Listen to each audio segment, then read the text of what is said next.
వ్యాసం వసిష్ఠనప్తారం సిక్తే పౌత్రమకల్మషం పరాశరాత్మజం వందే సుఖతాతం తపోనిధిం. మేషే భరణి సంజాతం శ్రీవత్సకులభూషణం రత్నమార్య గురుపుత్రం రామానుజమహం భజే.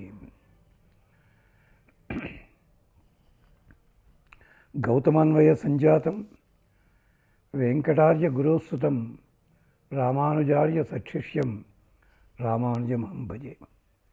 అస్మద్గురుభ్యో నమః. భగవద్బంధులరా, ఎక్కడ ద్రౌపది భీముడితో అన్న మాటల్లో ధర్మరాజు ధర్మ నిరతిని ఎంత గొప్పగా చెప్పిందో మనం చూచాం. అంటే ఉదాత్త ధీరోదాత్త నాయకుడు అని చెప్పి దిగ్విజయం చేశాడు. అయినా అజాతశత్రువే. రాజసూయం వల్ల ప్రమాదం జరుగుతుందని ముందు పెద్దలు హెచ్చరించిన పితృదేవతల తృప్తి కోసం, పితృదేవతల క్షేమం కోసం రాజసూయాన్ని చేశాడు. ధర్మాచరణలో ఇబ్బందులు వస్తాయని తెలుసున్న ధర్మాచరణ ఎక్కడా కూడా తప్పలేదు మహానుభావుడు. అందుకే ఆవిడ అంటుంది, కలిమికి ఒప్పగు ఈగియు. అతనికి ధనం ఉన్నదానికి తగ్గట్టుగా దానాలు ఇచ్చుకుంటూ వెళ్ళాడు. అంటే కర్ణుడు ఉన్నాడు, కొన్ని చోట్ల తన దగ్గర ధనం సరిపోదు, అయినా వేరే చోట నుంచి పత్రంలో పట్టుకొచ్చి ఇచ్చాడు. ఇక్కడ అలా కాదు, కలిమి ఎంత ఉంటే దానికి తగ్గట్టుగా ఎక్కడా లోటు లేకుండా దానము చేశాడు. బలిమికి తొడవైన ఎట్టి బలగమునై. అవసరమైతే సహాయం వెళ్ళాలా, యుద్ధం చేయాలంటే తనకి తగిన బలగం కూడా ఉంది పక్కనే. తను సుధాసిద్ధంగా తానే బలశాలి, అయినప్పటికీ బలగం కూడా ఉంది. లోకుల చిత్తములకు వ్రేగగు కొలది మనన్. అంటే ఎవళ్ళకి కూడా మనసు కష్టం కలిగించేలాగా తాను ఎప్పుడూ ప్రవర్తించలేదు. కొంతి పెద్ద కొడుకు అమరున్. ఆ లక్షణాలు కొలది మనన్. కొంతి పెద్ద కొడుకునకు అమరున్. అది కుంతి పెద్ద కొడుకుకే అది వచ్చింది. మిగిలిన నలుగురు సోదరులు కూడా కొన్ని చోట్ల ఎదటి వాళ్ళని ఇబ్బంది పెట్టిన పాపాలను పోయారు. ఈయన మాత్రం ఒక్కడంటే ఒక్కడు. ధర్మరాజు వల్ల ఇబ్బంది పడ్డాను, ద్రౌపది ఉక్రోషంతో అంది తప్ప ద్రౌపదికి మాత్రం తెలియదా? కానీ స్త్రీ స్వభావం చేత ఉక్రోషంతో అతనిలో ఉన్న రోషాన్ని పెంచడం కోసమే మాట్లాడింది. మనకి పెద్దలు ఒక రాసిన వ్యాఖ్యానం ఉంది. ఏమిటది? స్త్రీ పాత్రల మీద ధర్మంలో రామకృష్ణాచార్యుల వారిని ఓ వ్యాసం రాశారు. సీతాదేవి, ద్రౌపది, రుక్మిణి, సత్యభామ ఇలాంటి వాళ్ళ వాక్కులు ఎలా ఉంటాయి?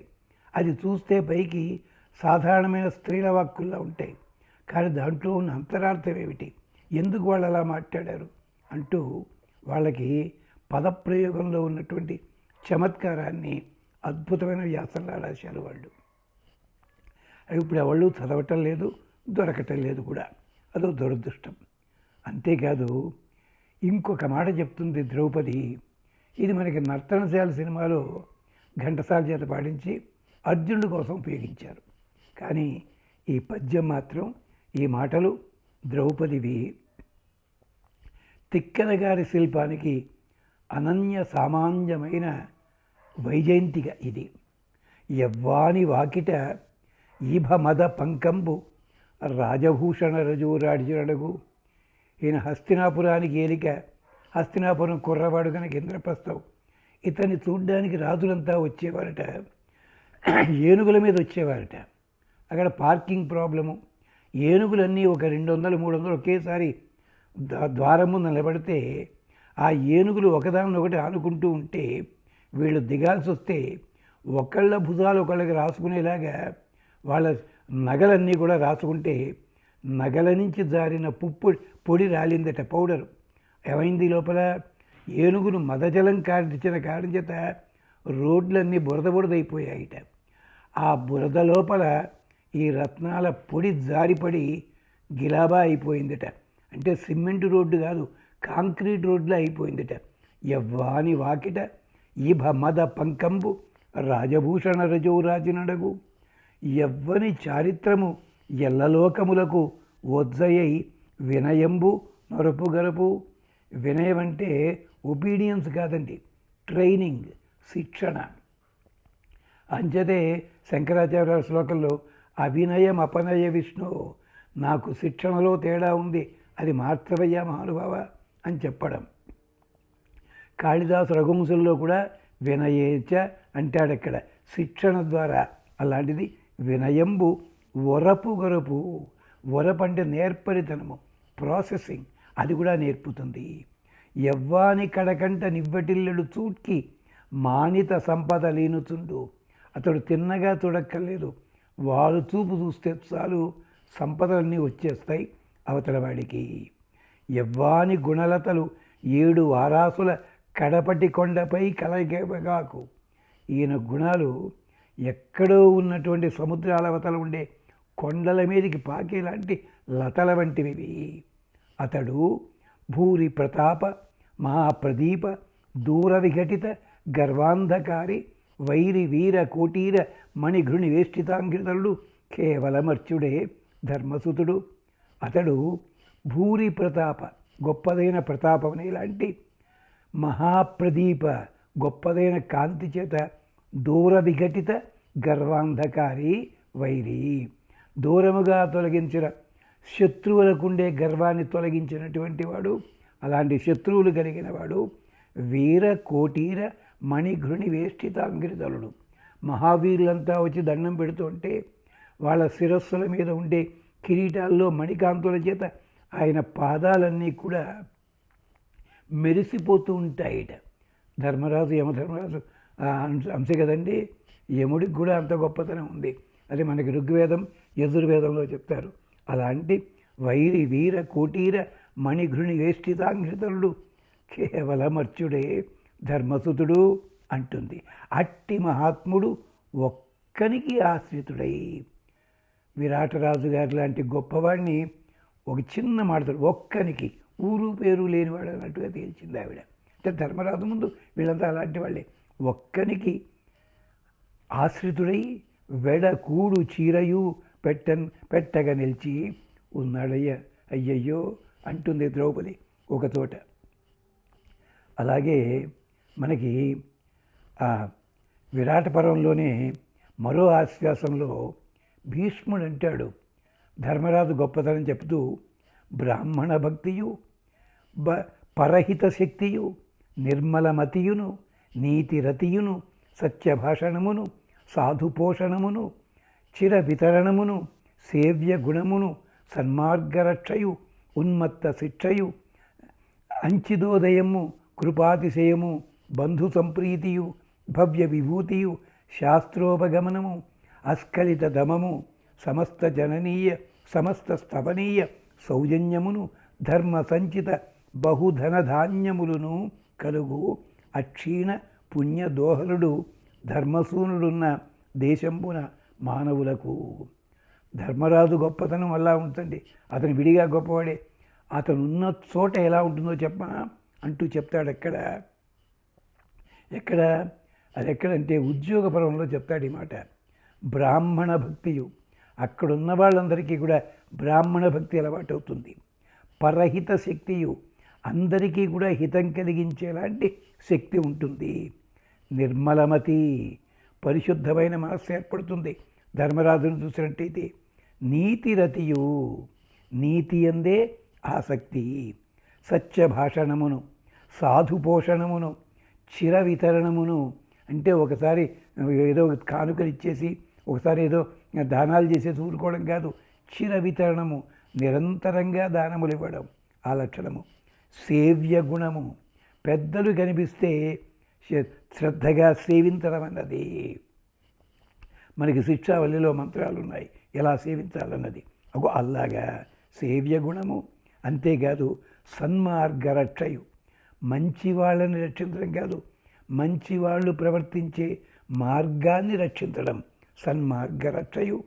ఉన్మత్త శిక్షయు, ఒకవేళ పెడదారి పట్టేవాడేలా ఉంటే వాడిని శిక్షించి తీరుతాడు, అది ఉన్మార్గ ఉన్మత్త శిక్షయు అంచితోదయము, అంచిత ఉదయము. ప్రతి చోట కూడా ఉత్సాహంగా ముందుకొస్తాడు, వాళ్ళకి దర్శింపజేస్తాడు, క్షేమాన్ని కలిగిస్తాడు. అస్ఖలిత దమము, తనకి ఏనాడు కూడా ఎవరి యందు కూడా దోషాలు చూడడు, శమధమాలు కలిగి ఉండేవాడు. బంధు సంప్రీతియు, దుర్మార్గం చేయడానికి వచ్చిన సైంధవుణ్ణి వదిలిపెట్టాడు, దుర్యోధనుణ్ణి వదిలిపెట్టారు. వాళ్ళ సైన్యాన్ని కూడా, నాయన తప్పులు చేయకండిరా బాబు, ఎన్నడూ ఇట్టి సాహసములు ఇంకా ఉనర్పుకుమయ్యా, ఎంత నెమ్మదిగా చెప్పాడు. అలాంటివాడు భవ్య విభూతి, ఇవాళ ఒక్క సంపద కాదు, రాబోయే సంపదలను కూడా తనదిగా చేర్చుకోగలిగిన వాడు. శాస్త్ర ఉపగమము, శాస్త్రములందు ఆసక్తి, అన్ని ధర్మాలు తెలుసును, కానీ ఏ ఋషి వస్తే చాలు తన ఆశ్రమానికి, వాళ్ళ దగ్గర కూర్చుని ఏదో మామూలు వాళ్ళు అడిగినట్టుగా ప్రశ్న, ఎన్నెన్ని గాథలు చెప్పించాడండి. అలాంటిది శాస్త్రోపగమనము. అస్ఖలిత దమము, తనకుండే ఇంద్రియ నిగ్రహం ఎక్కడా జార విడవలేదు. అస్ఖలిత దమము. సజ్జన స్తవనీయ సౌజన్యములును, అది కూడా ఉంటాయి, అది ఆ ప్రజలకు వస్తాయి. ధర్మ సంచిత బహుధన ధాన్యములను, దీనికే ఋగ్వేదంలో 15 మంత్రాలు ఉన్నాయి. కలుగు అక్షీణ పుణ్యదోహలుడు, ఎందుకని పుణ్యదోహలుడు, పుణ్యమనే పాలని పితికి అందరికీ అందించేలాంటి వాడు. ధర్మసూరుడున్న దేశంబుల మానవులకు, రాముడు పరిపాలిస్తున్నప్పుడు ఇలాగే ఉందని చెప్తాడు. పరస్పరం నాభ్యసూయన్ అంటాడు వాల్మీకి. ఒకళ్ళనొకళ్ళ మీద కోపాలు తాపాలు ఇలా ఏమీ లేవుట, అసూయపడలేదుట, అలా పెరిగారు వాళ్ళంతా. అతడున్న ఎడ గోధనముల్ మెరుగెక్కి పాడి నేమిన్ కొరతపడక ఇండుట చేసి కురియుతుండున్ అంటాడు. కొరత అంటే 2 అర్థాలున్నాయండి. బండిరానా మామూలు రానా. బండిరా ఉన్నట్టయితే లోటు అనర్థం, కానీ కొరత అంటే శిక్ష అనర్థం. రా కొరడ అంటామే, అక్కడ మామూలు రా. ఇలా ఉంటాయండి. సినిమా పాటల్లో కూడా ఇలాంటివి వాడారు పెద్దలు వెనకటికి. ఏమిటి, మా రేడు నీవని ఏ రేరైతేనా అన్న చోట మా రేడు దళములు, మా రేడు అన్న చోట అక్కడ రా బండిరా, మా రాజువుని పని, మా రేడు రకరకాలు. అలాగే ఇంక పాతది ఒకటి ఉంది, నెనరల్ల అనలాన నీరైన నాడు. అనలం అంటే నిప్పు, నీరంటే నీళ్లు కదా, నీళ్లు నిప్పులు పోస్తే నిప్పు ఆరిపోవాలి కదా. మరి ఈయన ఇలాంటి ఏమిటి కాదు, నెనరల్ల అనలాన, నెనరు అంటే మామూలు రుణే రా, అది దానివల్ల ప్రేమ. మరి అనలాన నీరు, నీరంటే బండిదా అక్కడ, అంటే బూడిద. నా ప్రేమంతా కూడా నిప్పులు వేసిన బూడిదలా ఉంది, లోపల అగ్గి అలాగే ఉందని చెప్పడం. ఇలాంటి ప్రయోగాలు ఎన్ని ఉన్నాయండి. చిన్నప్పుడు మా మాస్టారు ఎలా చీకటి అన్నప్పుడు కాకి టాకీ మధ్య నడుస్తున్నా ఉంటుంది, రాయవేమిటిరా అన్నారు. మా వాడు తడువుకోకుండా, ధర్మరాజు ఉన్నాడు మా ఫ్రెండ్, వాడు అన్నాడు చీకటి కదండి కనిపించలేదన్నాడు పాపం. ఇలాంటి చమత్కారాలు ఈరోజు స్టూడెంట్స్కి ఎవరికైనా ఉన్నాయా? అలాంటి రోజుల్లో గడిపాం కనుక ఇవన్నీ తెలుస్తున్నాయి మాకు. అందుకని కొరత లేకుండా ఉంటుంది అలాంటిది. అందుకనే దుర్యోధనుడికి భీష్ముల వారు ప్రత్యేకించి ఉత్తర గోగ్రహణ వేళ మళ్ళీ చెప్తాడు ఒక మాట. పాండుపుత్రులు ధర్మపరులు, ధర్మజుండు ఏది అధిష్టాత, వారు ధర్మపదము తప్పరు, గుర్తుపెట్టుకో. అసలు పాండవులందరూ నలుగురు కూడా ధర్మపరులే, కానీ వాడు అధికారి ఎవరు? ధర్మరాజు, జాగ్రత్త పెట్టుకో. అంతేకాదు ధర్మరాజు ఘనత ద్రౌపది ఇంకో చోట చెప్తుంది, అది కూడా చెప్పుకోవాలి. ఎంచేత భార్య మెప్పును పొందినవాడే ఉత్తముడు అంటాడు వ్యాసుడు ఒక చోట. ఊళ్ళో అందరూ చెప్పొచ్చును. ఇదే రాబర్ట్ బ్రౌనింగ్ లాంటి వాళ్ళు, షెల్లీ, కీట్స్ లాంటి వాళ్ళు కూడా వాళ్ళ పద్యాల్లో చెప్పారు ఇవి. ఎలాగా విమల వంశంబునను పుణ్యవృత్తమునను వరలు నీతి రక్తంబు వసుదీశ. ఇతని రక్తమంతా కూడా ఆ వంశానికి వృత్తానికి సంబంధించినవే. ధరణిపై ఎన్ను బిందువులను దొరగే అన్ని వర్షములు కలుగు నిందనా వర్ష భయము. ఈయన రక్తం మీద రక్తపు చుక్క నేల మీద పడిందంటే ఎన్ని చుక్కలు పడ్డాయో అన్ని సంవత్సరాలు నరకం అనుభవిస్తారు రాజ్యంలో. ఇది విరాట పర్వం చివరి భాగంలో. వరలు అంటే ప్రకాశించేది మామూలుగా బండి రాయితే. రా అనుకోండి, వరలు అంటే షీల్డ్, కంచుకమని అర్థం. అలాగే చెరగు అంటే దిక్కని అర్థం. లేదు చెరగు అని మామూలు రాన్నాం అనుకోండి, అది పైట చెంకని అర్థం. ఇన్ని తేడాలు తిక్కన గారి కవిత్వంలో ఇంత విశేషం. ఇది విరాటుని సభామండపంలో ధర్మరాజు గురించి అర్జునుడు చెప్పిన మాట కూడా ఉంది. అది కూడా జ్ఞాపకం చేసుకున్నాం.